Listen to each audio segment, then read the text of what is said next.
In order to successfully produce my media product, a significant amount of research and planning was required. As a way of organising the planning and research involved, I created a blog using WordPress, with which I was able to help gain an understanding of film trailers and the process that is involved in developing them. The blog was particularly useful in the way that I was able to record my progress and develop ideas further. I began recording my research and planning by initially looking into existing film trailers and creating my own ideas. In order to conduct this research, I mainly used the internet, in particular websites such as YouTube and Trailer Spy, with which I was able to view and analyse existing trailers. I used search engines such as Google to search trailers for films which I was already aware of and selected their trailers due to the fact that their genres were the same as what I wanted the genre of my own trailer to be. After establishing the genre of what I wanted my trailer to be, I conducted more research into my selected genre, which was horror. As a way of developing my research further, I decided to discuss my ideas with individuals who would be included in my target audience as a way of receiving initial feedback before the production of my trailer began. This mainly involved asking my target audience questions so as to gain an idea of what audiences look for in films, in particular horror films. I also used social networking sites such as Facebook to develop feedback further, as such sites are mainly used by members of my target audience. By securing such feedback, I was able to establish my ideas further and ensure that my trailer applied to my target audience. Through the comments section of my blog, I was able to receive further feedback surrounding my research and planning and make adjustments and improvements where necessary.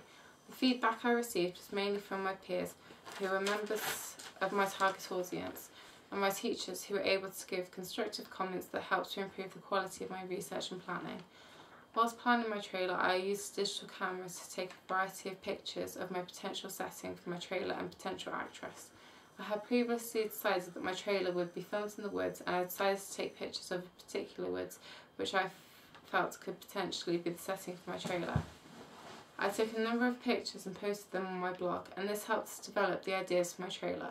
Before the production of my trailer, I was unfamiliar with using camcorders and editing programs such as Adobe Premiere Elements.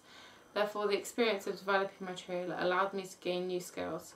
Despite my lack of experience, I found that I was able to quickly learn, through trial and error, how to successfully film and edit shots for my trailer, and I found that, with practice, I was able to develop my trailer according to my research and planning.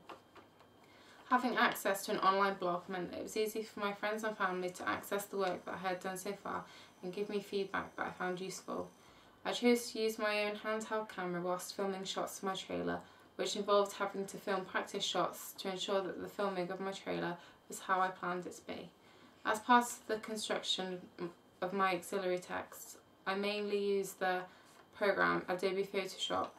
Having been made familiar with the program after the construction of my AS Music magazine, I found that I was able to develop my film poster and magazine cover with confidence.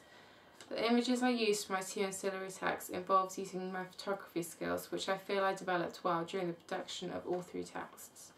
I decided to take varying shots to capture different aspects of my trailer, which involved taking action shots, one of which I used for my film poster, and posed shots, one of which I used for my magazine cover.